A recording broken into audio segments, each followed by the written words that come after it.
ఒకరు Republican party of India రాష్ట్ర అధ్యక్షులు దేవి ప్రసాద్ గారు, వారు ఐఆర్ఎస్ రిటైర్డ్, మరిదా దేవి ప్రసాద్ గారు మాట్లాడుతారు.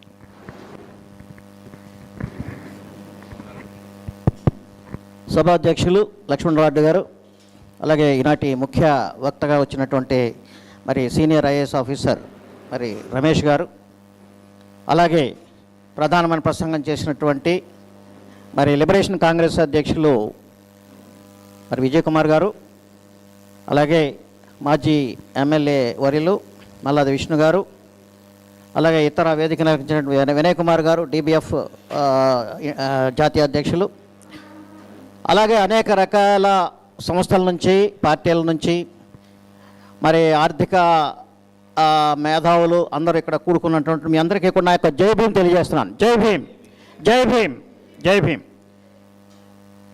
బడ్జెట్ మీద ఈ రకమైనటువంటి విశ్లేషణాత్మకమైనటువంటి రౌండ్ టేబుల్ కాన్ఫరెన్స్ పెట్టడం అనేటువంటిది, దానికి మరి లక్ష్మణ్ రెడ్డి గారిని నేను అభినందిస్తున్నాను. ఎందుకంటే ఈ విషయాలు తెలియాలి. చాలామందికి ఏదో మరి సామాన్యమైన విషయాలే తెలుస్తున్నాయి కాబట్టి బడ్జెట్ గురించి తెలియదు. బడ్జెట్ అంటే ఏంటి? It's a statement of revenues and expenditure. అంటే ఒక రాష్ట్రం యొక్క ఆదాయాలు ఖర్చుల మీద ఉన్నటువంటి ఒక నివేదిక, ఒక స్టేట్మెంట్. కాబట్టి ప్రతి సంవత్సరము ఇది కూడా బడ్జెట్ని మనం ప్రవేశపెట్టి అసెంబ్లీలో పాస్ చేసి దాన్ని మరి అమలు చేయడం అనేది జరుగుతుంది. కాబట్టి ఈ బడ్జెట్లో మనం ఇవాళ ఈ సంవత్సరం చూసినట్లయితే ఈ బడ్జెట్ ఒక అప్పుల కుప్పగా ఉంది. ఈ బడ్జెట్ ఒక అబద్ధాల చిట్టాగా ఉంది. ఈ బడ్జెట్ ఒక అప్పుల కుప్ప, అబద్ధాల చిట్టాగా ఉంది. ఎందుకంటే ఇది మాయా మంత్రాలతో కూడినటువంటి ఒక ఒక చిట్టాగా కనపడుతుంది. ఒక్క పద్దు కూడా కరెక్ట్గా లేదు.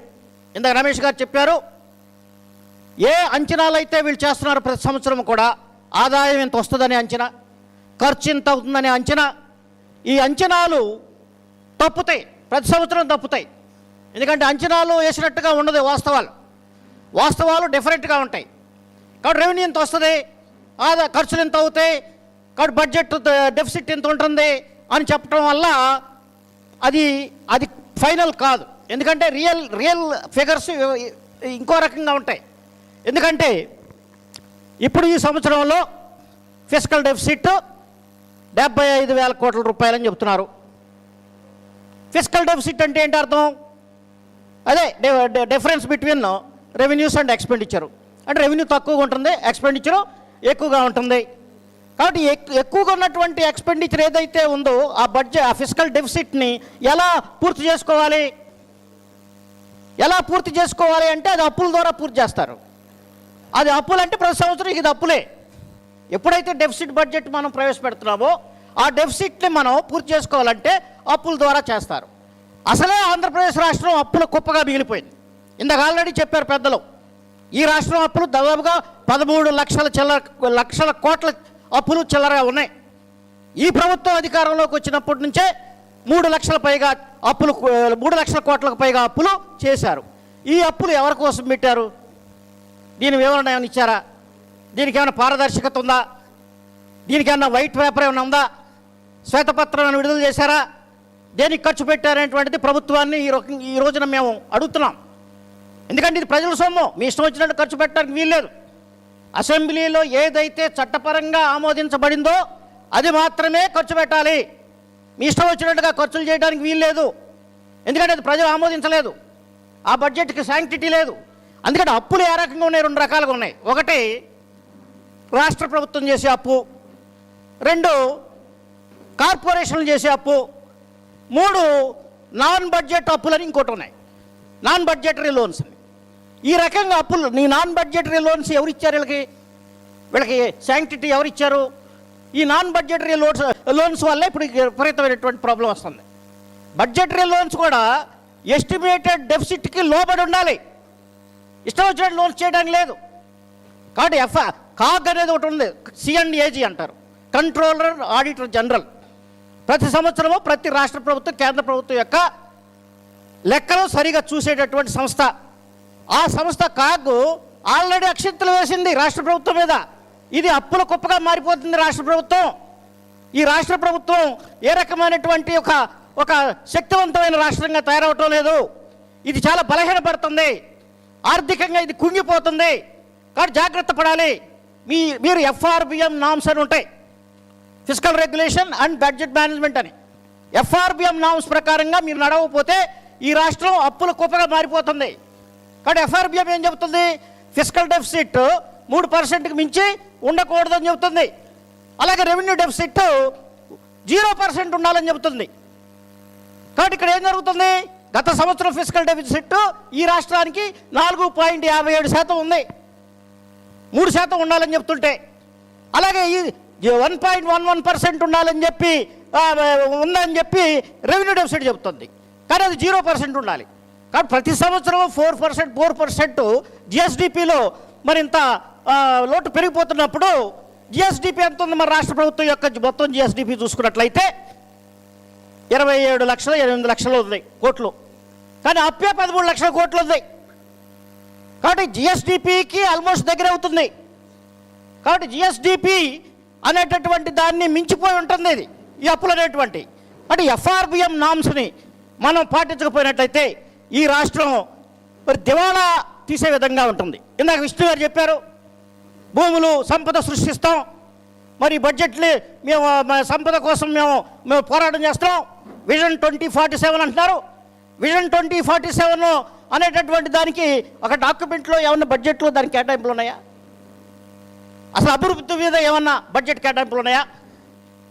కేవలం గ్రీన్ ఎనర్జీకి, తర్వాత కనెక్టివిటీకి, తర్వాత మరి ఈ యొక్క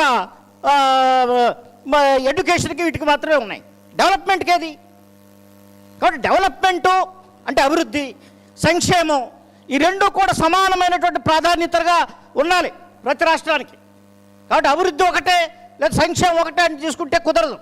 ఇప్పుడు ఆంధ్రప్రదేశ్ ప్రభుత్వాలు మనం చూసినట్లయితే గత 10 సంవత్సరాల నుంచి ఒక ప్రభుత్వం అభివృద్ధి అంటుంది, ఒక ప్రభుత్వం సంక్షేమం అంటుంది.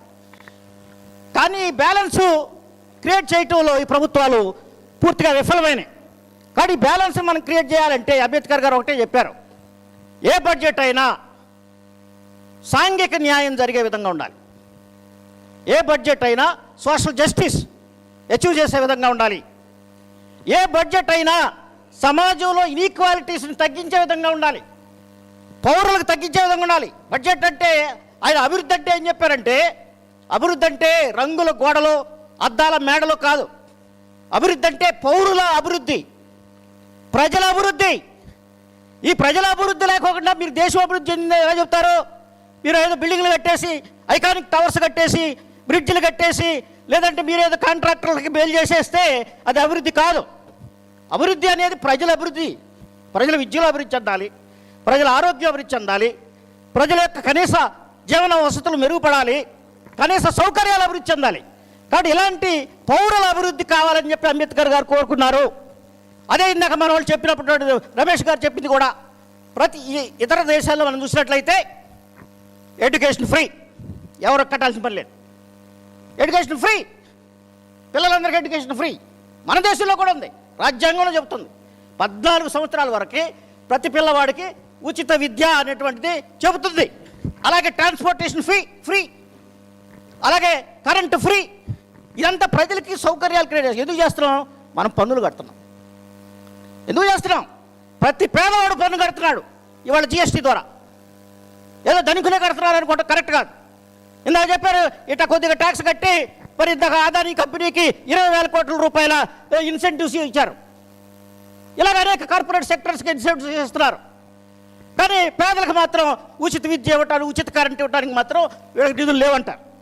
కానీ కట్టేది ట్యాక్సులు మిడిల్ క్లాస్, పూర్ పీపుల్, వీళ్ళే కడుతున్నారు జిఎస్టీ ద్వారా.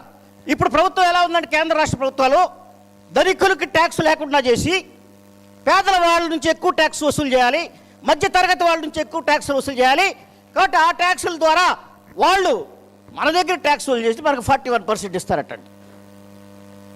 మన రాష్ట్రం నుంచి ట్యాక్సులు వసూలు చేసి మనకు 41% ఇస్తారు. అంటే ప్రతి రాష్ట్రం ఈ 41% మనకు కాదు, 41% మొత్తం దేశంలో ఉన్న రాష్ట్రాలకి. మళ్ళీ దీన్ని పంచితే మనకు వచ్చేది 4%. కాబట్టి ఈ రకమైనటువంటి పన్నుల విధానం వల్ల ప్రజలు నష్టపోతున్నారు.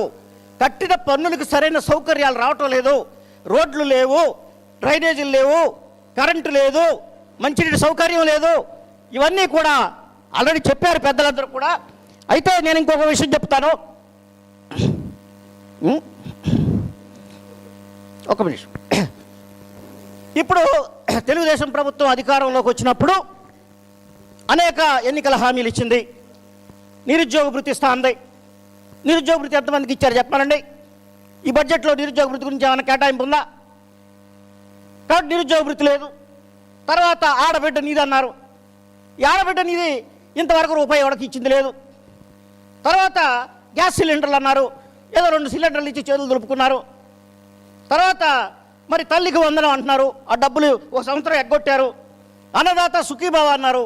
ఇవన్నీ కూడా పథకాలు పేరుకు మాత్రం ఉన్నాయి, కానీ వాటిని అమలు చేయటంలో ప్రభుత్వం పూర్తిగా విఫలమవుతుంది.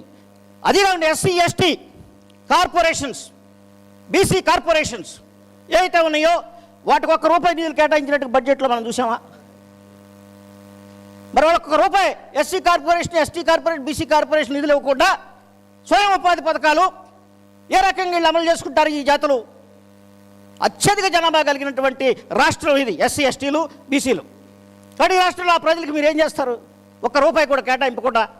కాబట్టి ఈ దృష్టిలో రాజధాని కట్టడం, లేదంటే వంతులను వేయటం, బ్రిడ్జిలు వేయటం ఇది కాదు. 99 పైసలకి ఎకరంకి రేటుకి మీరు మరి కార్పొరేట్ సెక్టర్స్కి మీరు దోచిపెడుతున్నారు. సంపద సృష్టించట్లా, మీరు సంపదని తరలిస్తున్నారు కార్పొరేట్ సెక్టర్లకి. కాబట్టి సంపదను వాళ్ళకి దారాదత్తం చేస్తున్నారు, దేశ సంపదని.